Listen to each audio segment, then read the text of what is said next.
आजमगढ़ में मुख्यमंत्री योगी आदित्यनाथ ने आजमगढ़ में जनसभा को संबोधित करते हुए पूर्व मुख्यमंत्री अखिलेश यादव पर तीखा हमला बोला। योगी ने कहा, इस आजमगढ़ ने उन्हें सांसद और मुख्यमंत्री बनाया, लेकिन न यूनिवर्सिटी बना पाए न एक्सप्रेसवे।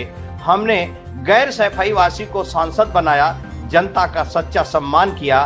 2016 में 110 मीटर चौड़ा एक्सप्रेसवे का टेंडर निकाला, लेकिन उसमें भी डकैती डालने का काम किया गया। अब वही लोग ईमानदारी का दिखावा कर रहे हैं। डी कंपनी से पार्टनरशिप करने वाले आज विकास की बात कर रहे हैं। ये वही लोग हैं जो अंडरवर्ल्ड से साठगांठ रखते थे। सुने उनकी जुबानी। रिपब्लिक 9 इंडिया से प्रीति चौहान की खास रिपोर्ट। किसी गैर सफाई वासी को यहां से सांसद बना करके भेजने का काम किया था तो भारतीय जनता पार्टी ने ही किया था। भारतीय जनता पार्टी की सरकार ने किया। देखो, निरुआ सांसद बना, नीलम सोनकर सांसद बनी, तो विकास आजमगढ़ में द्रुत गति से आगे बढ़ा।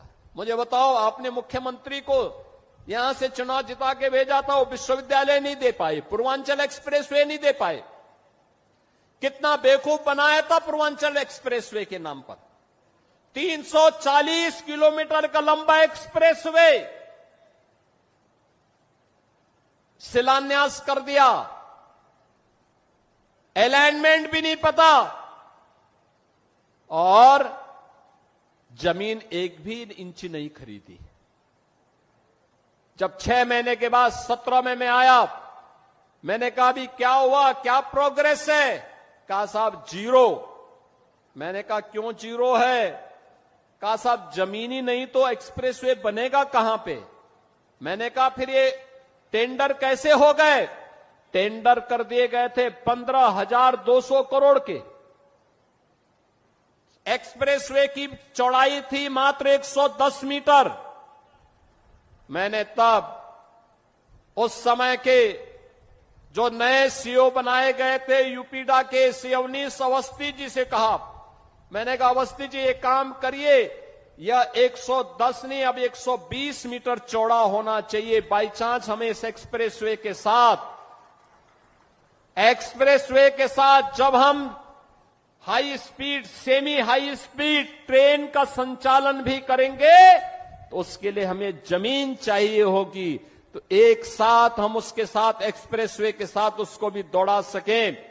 जमीन खरीदिए, इसको पुराने टेंडर को कैंसिल करिए और फिर इस कार्य को आगे बढ़ाइए। आप सोचिए, वे 110 मीटर चौड़ा 2016 में 15,200 करोड़ रुपए में बना रहे थे। एक भी जमीन नहीं खरीदे, काम प्रारंभ ही नहीं वो कर पाए, टेंडर आवंटित कर दिए। हम लोग आए, हमने कैंसिल किया, जमीन खरीदना प्रारंभ किया, और जमीन खरीदने के बाद जब हम लोगों ने टेंडर किए तो बहनों और भाइयों, वही एक्सप्रेसवे 11,800 करोड़ रुपए में बना करके हमने समर्पित कर दिया आपको। ये 3,000 4,000 करोड़ रुपए की जो डकैती डाल रही थे, कौन डाल रहे थे? ये वही लोग हैं जो आज आपको गुमराह करने के लिए फिर से ईमानदारी का चेहरा दिखाने के लिए आपके पास आएंगे। तब तो इन्होंने पूर्वांचल एक्सप्रेसवे नहीं बनाया, महाराज सोहेलदेव के नाम पे विश्वविद्यालय नहीं बनाया, वे विकास नहीं करते थे, वे तो मुंबई की डी कंपनी को पालते थे। डी कंपनी को, दाऊद गिरोह को पालते थे, पार्टनरशिप करते थे, उनके साथ मिलकर के बंदर बांट करते थे, सुरक्षा में सेंध लगाते थे। कोई आतंकी वारदात होती थी, बदनाम आजमगढ़ होता था, पहचान का संकट मेरे इन नौजवानों के सामने आता था। आज तो ऐसा नहीं है।